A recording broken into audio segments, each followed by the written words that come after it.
रोशनपुर नाम के गांव में चंदा और शांति नाम की जिठानी और देवरानी रहती थी।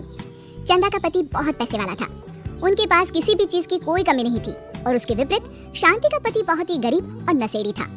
शांति चंदा के घर में काम करके अपना घर चलाती थी। भाभी, घर पर खाने के लिए कुछ भी नहीं है, अगर आप थोड़ा खाना दे पाए तो बहुत मेहरबानी होगी। मुझे जो भी पैसे मिलते हैं वो तो आपके देवर नशे में उड़ा देते हैं। ये तुम लोगों का ना रोज रोज का ड्रामा हो गया है। अब देवर जी कमाते नहीं है तो मैं क्या करूं?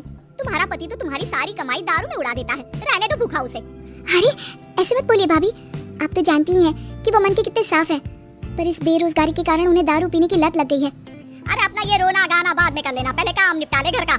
मेरा और टाइम खराब ना कर, जा गेहूं पीस ले, फिर तुझे कपड़े भी धोने हैं। शांति रसोई घर में जाकर गेहूं पीसने लगती है। पीसते पीसते कुछ गेहूं वहाँ कपड़ों में गिर जाते हैं, जिसे देखकर उसके दिमाग में एक आइडिया आता है। क्यों ना ऐसे ही थोड़े गेहूं मैं अपने पल्लू में बांधकर घर ले जाऊं, फिर एक बर्तन में जमा कर लूंगी और उसे पीसकर रोटी बना लूंगी। कुछ दिन तो ऐसे ही चलता रहा, मगर फिर एक दिन चंदा ने शांति को ऐसा करते हुए देख लिया। अरे पहले तो मुझे लगा तुम लोग बस गरीब हो, पर तुम लोग तो चोर भी हो। चोरनी कहीं की, मुझे तो लगता था तू गेहूं पीसती है, पर तू तो अपने पल्लू में गेहूं छुपा कर ले जाती है। निकल मेरे घर से। मुझे माफ कर दो भाभी, हमारे पास खाने के लिए एक दाना तक नहीं था, इसलिए मुझे ये सब करना पड़ा। अरे तुम लोग मेरे रिश्तेदार हो, इसीलिए दया कर तुझे मैंने अपने घर पे काम पर रख लिया, पर तू और तेरा पति हमारे खानदान का नाम मिट्टी में मिलाने पर उतारू हो चुके हैं। आपको मुझे जितनी गालियां देनी है दीजिए, मारना है तो मार भी लीजिए भाभी, पर मुझे काम से मत निकालिए।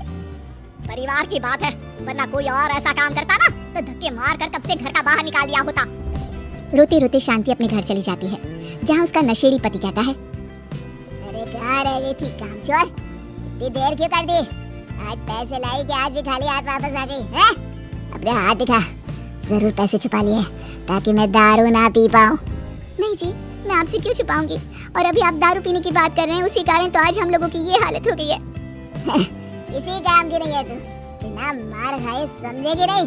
रख, अभी तेरे होश ठिकाने लगाता हूँ। रामलाल शांति को बहुत मारता है। शांति का मन दुखी हो जाता है और वो गांव के तालाब के पास के एक पेड़ के नीचे बैठकर फूट फूट कर रोने लगती है।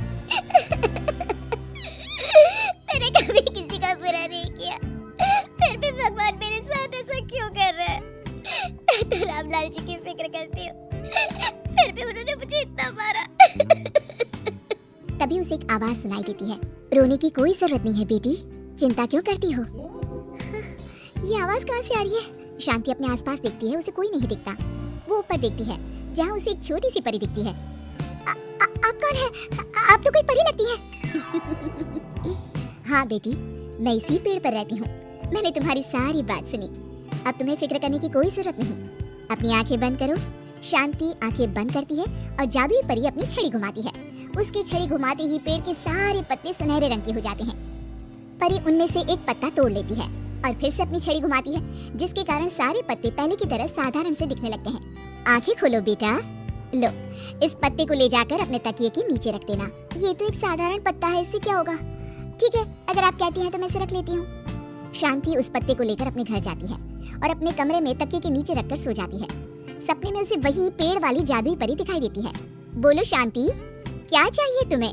मैं चाहती हूँ हम बहुत अमीर हो जाए और मेरे पति नशा करना छोड़ दे, उन्हें कोई काम भी मिल जाए। कल जब तुम सुबह नींद से जागोगी, तुम्हारी इच्छा पूरी हो गई होगी। अगली सुबह शांति नींद से जागती है, अपने आसपास का नजारा देखकर चौंक जाती है। उसके बिस्तर पर चारों तरफ सोने चांदी रखे हुए थे। हे भगवान, कहीं मैं सपना तो नहीं देख रही? इतना सारा सोना, वो भी मुझ गरीब के पास। रामलाल जी को बताती हूँ, वो बहुत खुश होंगे। शांति जैसे ही कमरे के बाहर जाती है, वो देखती है कि रामलाल सूट बूट पहने काम के लिए बाहर जा रहा होता है। मुझे शहर में एक नौकरी मिल गई है शांति, मुझे आने में देर हो जाएगी, घर का ध्यान रखना। और इस तरह शांति बहुत अच्छा जीवन बिताने लगती है। उसके पास अब किसी भी चीज की कमी नहीं रह जाती। रातों रात शांति के पास आए इतने पैसों को देखकर उसकी जिठानी उससे पूछती है, अरे क्यों रे शांति, कहीं बड़ा हाथ मारा है क्या? अचानक तुम लोगों के पास इतना पैसा कैसे आ गया? नहीं नहीं भाभी, ये सब तो जादुई परी के दिए हुए पत्ते का कमाल है। शांति जादुई पत्ते के बारे में सारी बात चंदा को बताती है, जिसे सुनकर चंदा के मन में लालच आ जाता है और वो झूठ मूठ रोते हुए उसी पेड़ के नीचे जाती है, जहाँ उसकी रोने की आवाज सुनकर जादुई परी कहती है, क्या हुआ बेटा, क्यों रो रही हो? मैं बहुत गरीब हूँ, मेरे पति मुझे बहुत मारते हैं, अब मैं जीना नहीं चाहती। चिंता मत करो बेटा, अपनी आंखें बंद करो। जादुई परी चंदा को भी उसी पेड़ का एक पत्ता देती है और तकिए के नीचे रखने को कहती है। चंदा उस पत्ते को लाकर अपने तकिए के नीचे रख लेती है और अगली सुबह जब उठती है तो उसके कमरे में चारों तरफ सांप बिच्छू रहते हैं। अरे बचाओ बचाओ, कोई मुझे बचाओ। ये कैसा पत्ता है जिसे लाने के बाद उस गरीब शांति के पास तो इतना सारा सोना आ गया और मेरे चारों तरफ ये सांप बिच्छू। अरे कोई बचाओ। चंदा अपनी जान बचाती हुई शांति के पास जाती है। चलिए भाभी, मुझे लगता है आपके घर में सांप बिच्छू को बस जादुई परी ही हटा सकती है। दोनों मिलकर जादुई परी के पास जाते हैं। ये सब तुम्हारे बुरे इरादों का नतीजा है चंदा। तुम झूठ मूठ बस पैसे के लालच के कारण यहाँ आकर रो रही थी, इसीलिए तुम्हें जादुई पत्ते ने उसकी सजा दी। अरे मुझे माफ कर दीजिए जादुई परी, मेरे मन में लालच आ गया था। अरे शांति, तुम भी मुझे माफ कर दो, मैंने तुम्हारे साथ बहुत गलत किया है, फिर भी तुम मेरी मदद के लिए आई। चंदा को अपनी गलती का एहसास हो जाता है, इसलिए जादुई परी उसके घर से सारे सांप बिच्छू को गायब कर देती है। चंदा और शांति आपस में मिलजुल कर रहने लगती हैं।